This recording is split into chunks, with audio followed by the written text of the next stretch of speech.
BSc food and nutrition లో university first rank, second rank, third rank. Sun International, Visakhapatnam, Hyderabad. అందరికీ నమస్కారం.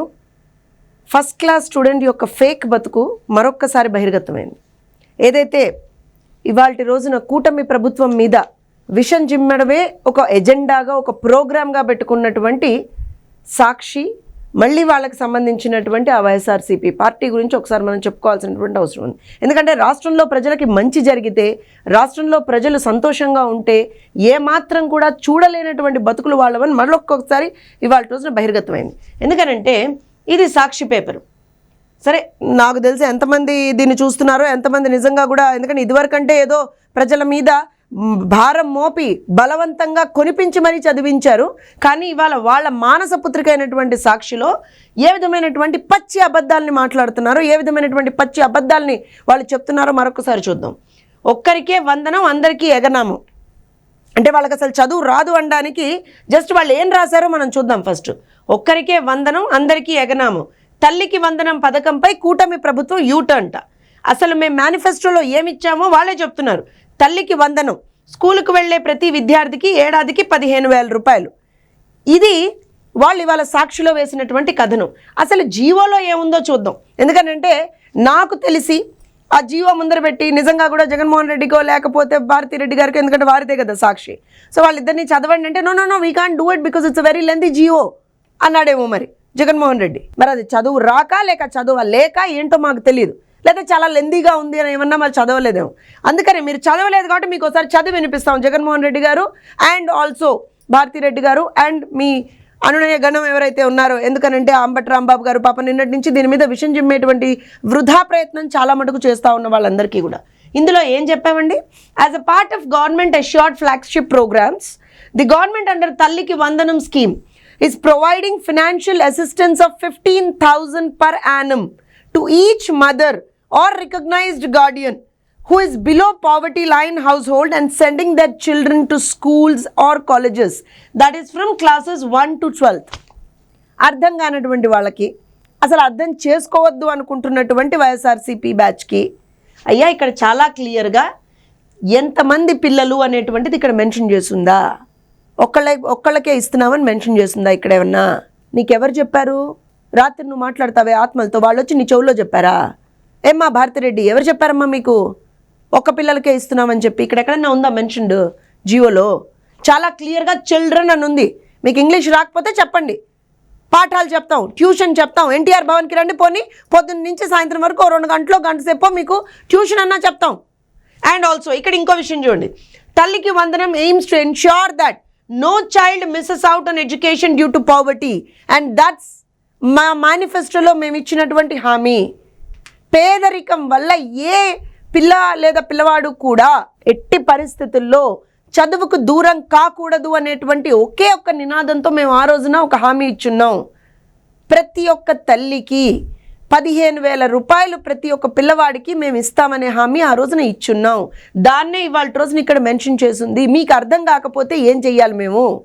ఇక్కడ నేను ఎందుకు అడుగుతున్నా అంటే, సాక్షిలో మీరు ఇందాక చూశారు, చాలా క్లియర్గా ఒక్కరికే వందనం అని చెప్పాడు. నేను ఇదే అడుగుతున్నా, ఈ జీవోలో this is the GO copy, show me where it is. ఎక్కడుంది ఒక్క పిల్లవాడికే లేదా ఒక్క చైల్డ్కి అని? ఎక్కడుంది? విషం చిమ్మడం మానరా? ఇంకా కూడా ప్రజలు సంతోషంగా ఉంటే మీరు భరించలేరా? ఇదేం సైకో ఆనందం నాకు అర్థం కాదు.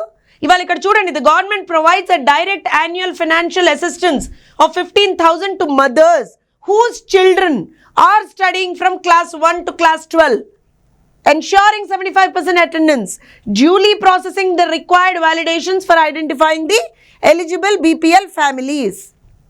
అంటే బిలో పావర్టీ లైన్ ఉన్నటువంటి ఫ్యామిలీస్ని ఐడెంటిఫై చేసుకుంటూ దాని ద్వారా ప్రతి ఒక్క పిల్లవాడు ఎవరైతే 75% అటెండెన్స్ అనేటువంటిది మ్యాండేటరీ పెట్టుకుంటూ, so that they are going to school regularly, దాని రీజన్ కూడా అది పెట్టుకుంటూ ప్రతి ఒక్క తల్లికి ప్రతి ఒక్క పిల్లవాడికి మేము ఇవాళ రోజున 15,000 రూపాయల చొప్పున ఇస్తున్నాం. ఇంత క్లియర్గా మెన్షన్ చేసుంటే మీకు ఇందులో ఎక్కడ అంబిగ్యూటీ కనపడుతుంది? ఇక్కడ ఒక్క పిల్లవాడికే ఇస్తున్నామని ఎక్కడ మెన్షన్ చేసాం? మేము ఎక్కడ మెన్షన్ చేసాం? అంటే ఇక కూడా మీరు ఇవాళ రోజున ఎంత ఎంత నాకు తెలిసి దాన్ని ఒక భావదారిద్ర్యం అంటాం మేము. కూటమి ప్రభుత్వం వచ్చినటువంటి మొదటి రోజు నుంచి మీరు కూటమి ప్రభుత్వం మీద విషం జమ్ముతున్నారు. లేదు మేము ఆ రోజున హామీ ఇచ్చినట్టుగా ఖచ్చితంగా 1000 రూపాయలు పెంచినటువంటి పెన్షన్తో పాటుగా ఎరియర్స్తో పాటుగా మేము పెన్షన్ 1వ తారీఖున ఇస్తామన్నాం. సచివాలయ సిబ్బందితోటి దాన్ని కోఆర్డినేట్ చేసుకొని ఇంటికి వెళ్ళి పెన్షన్ ఇస్తాం, పెరిగిన పెన్షన్ ఎరియర్స్తో సహా ఇస్తామని చెప్పాం. ఇచ్చి చూపించాం. సాక్షాత్తు ముఖ్యమంత్రి వర్యులు అలానే మంత్రివర్యులు ప్రతి ఒక్కళ్ళు కూడా వాళ్ళ కాన్స్టిట్యుయెన్సీస్లో అక్కడ ఉన్నటువంటి లబ్ధిదారుల దగ్గరికి వెళ్ళి ఆ రకమైనటువంటి వాళ్ళ స్వహస్తాలతో సచివాలయ సిబ్బంది అక్కడ ఉండగా దాన్ని ప్రాసెస్ చేసి వాళ్ళ స్వహస్తాలతో ఇచ్చినటువంటి సందర్భాన్ని చూసాం. ఒక్క సింగిల్ డేలో మోర్ దాన్ 95-96% మేము పెన్షన్స్ డిస్పర్సల్ చేసాం. ఏ సచివాలయ వ్యవస్థతో అయితే కాదని మీరు అన్నారో, ఏ వాలంటీర్ వ్యవస్థ లేకపోతే మేము చేయలేమన్నారో, ఆ వాలంటీర్లు లేకుండానే ఆ సచివాలయ సిబ్బందితోటే మేము ఇవాళ రోజున పెన్షన్లు ఇచ్చి చూపించాం. చేశాం కదా. ఉచిత ఇసుక మేము ఇవ్వలేము అన్నారు. ఉచిత ఇసుక దొంగ హామీ అన్నారు. అసలు ఇసుకే లేదన్నారు. ఎక్కడి నుంచి ఇస్తామన్నారు. ఇవాల్టి రోజున ఉచిత ఇసుక ఇస్తున్నామా లేదా? సాక్షాత్తు కొడాలి నానే వెళ్ళి నాకు తెలిసి 88 రూపాయలకో ఏమో తీసుకున్నాడు కూడా. ఏం మాట్లాడతారు అసలు? దానికి తోడు ఇవాళ రోజు దాని మీద కూడా విషయం చెప్పారు మీరు. ఏదో ఉచిత ఇసుక కాదు, దీనికి డబ్బులు తీసుకుంటున్నారు, అది ఇది అని చెప్పి. దానికి కూడా చాలా క్లియర్గా ప్రజలే భవన నిర్మాణ కార్మికులు మీ మొహం మీద కాండ్రించి ఉమ్మేసినట్టుగా సమాధానం చెప్పారు. ఉచిత ఇసుక ఏదైతే రీచ్ల్లో ఉందో మీరు వెళ్ళి తీసుకుంటే మీరు డైరెక్ట్గా వెళ్ళి తీసుకోవచ్చు. లేదు డిపోల నుంచి తీసుకుంటే loading and transport charges pay చేసుకొని మనం తీసుకోవచ్చు. ఇసుక ఉచితంగానే ఇస్తున్నాం అక్కడ. అర్థం కాలేదు అది కూడా. ఇవాళ మీరు ఏమన్నారు? వైజాగ్ స్టీల్ ప్లాంట్ అమ్మేస్తున్నాం, ప్రైవేటైజేషన్ చేసేస్తున్నాం. దానికి చంద్రబాబు నాయుడు గారే ఓకే చెప్పారు. చంద్రబాబు నాయుడు గారే ముందరకు తీసుకెళ్లారు. ఇవన్నీ ఏమైంది? నిన్న కేంద్ర మంత్రివర్యులు వచ్చారు. మళ్ళీ మీ మొహం మీద లాగిపెట్టి ఒక లెంపకాయ కొట్టినట్టుగా ప్రైవేటీకరణ మేము చెయ్యట్లేదు, వీఆర్ నాట్ ఫర్ దాట్. మేము ఇక్కడ ఆర్థిక పరిస్థితిని చూడడానికి వచ్చాం. In what way we can revive it అనేది మేము చూసుకుంటున్నాం. We will do it, we are not privatising అని చెప్పి అంత క్లియర్గా చెప్పారు. అంటే మీకు అసలు ఏమాత్రం కూడా బుద్ధి జ్ఞానం లేకుండా మీ పేపర్లలో రాతలు రాస్తున్నారా, మీ సోషల్ మీడియాలో రాతలు రాస్తున్నారా అని మేము అడగాల్సినటువంటి పరిస్థితి ఇవాళ రోజున. అంటే ప్రజలు మంచిగా ఉంటే, ప్రజలు సంతోషంగా ఉంటే మీరు చూడలేరా, భరించలేరా? ఇవాళ ఎందుకు అంత సైకో ఆనందం ఎందుకు మీకు? ప్రజలు ఏదో పాడైపోవాలి, ప్రజలు అనుక్షణం కూడా బాధల్లో ఉండాలి, ఇబ్బందుల్లో ఉండాలి, వాళ్ళని మనం ఏమంటారంటే ఒక కన్ఫ్యూజన్లో పెట్టాలి. ఎందుకు ఇంత ప్రజల మీద ఇంత కక్ష దేనికి జగన్మోహన్ రెడ్డి గారు? మీకు 5 సంవత్సరాలు ప్రజలకి నరకం చూపించారు. ప్రజలు మిమ్మల్ని కాదనుకున్నారు.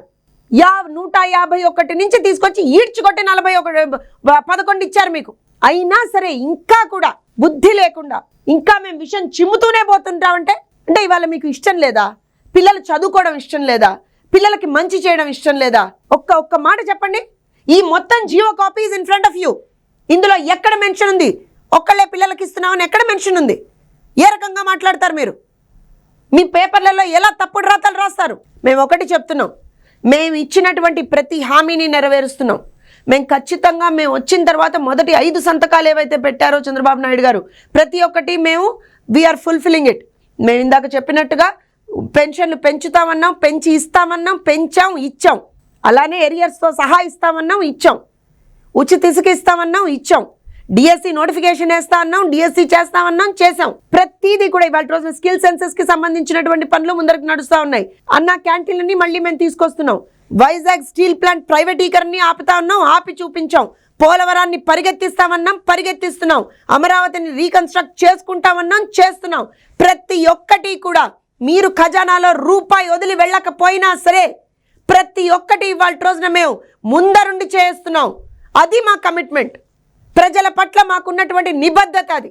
ప్రజలని కనుక మీరు ఇలానే కన్ఫ్యూజ్ చేసి ఏదో సాధిద్దాం అనుకుంటే మరి ఒక్కసారి ఏదైతే 2029 ఎలక్షన్లో కనీసం పులివెందుల ఎమ్మెల్యే అని చెప్పుకోవడానికి కూడా మీకు ఒక పదవి ఉండదని చెప్పి మాత్రం మేము చాలా ఘంటాపదంగా చెప్తున్నాం. ఫైనల్గా తల్లికి వందనం పథకం పేద ప్రజల కోసం, పిల్లలు చదువుకి దూరం కాకుండా ఉండడం కోసం, ప్రతి ఒక్క తల్లికి ప్రతి ఒక్క పిల్లవాడికి మంచి చేయడానికి తీసుకొచ్చినటువంటి పథకం. ఇందులో ఏ విధమైనటువంటి అంబిగ్యూటీకి స్కోప్ లేదు, ఏ విధమైనటువంటి కన్ఫ్యూజన్ లేదు. ఇంట్లో ఎంతమంది పిల్లలుంటే అంతమందికి 15,000 రూపాయల చొప్పున తల్లి అకౌంట్కి డబ్బులు పడతాయి. ఇదే ఈ జియోలో మెన్షన్ అయి ఉంది. దయచేసి దొంగలు చెప్పేటువంటి మాటలు, ఇలాంటి దోపిడీదారులు ఎవరైతే జగన్మోహన్ రెడ్డి గారు లాంటి దోపిడీదారులు, దొంగలు, ఫేక్ మనుషులు ఏవైతే మాటలు చెప్తున్నారో ఎక్కడా కూడా కన్ఫ్యూజ్ అవ్వాల్సినటువంటి అవసరం లేదు. కూటమి ప్రభుత్వం ప్రజాప్రభుత్వం, ప్రజల కోసం పనిచేసేటువంటి ప్రభుత్వం. నారా చంద్రబాబు నాయుడు గారు ముఖ్యమంత్రిగా ఇవాళ రోజున ఇచ్చినటువంటి ప్రతి హామీని నెరవేరుస్తూ ముందరికెళ్తున్నాము. ఎక్కడా కూడా ఏ విధమైనటువంటి తప్పుకి ఆస్కారం లేదు, అవినీతికి తావు లేదు, ఏ విధమైనటువంటి అబద్ధాలకి స్కోప్ లేదు.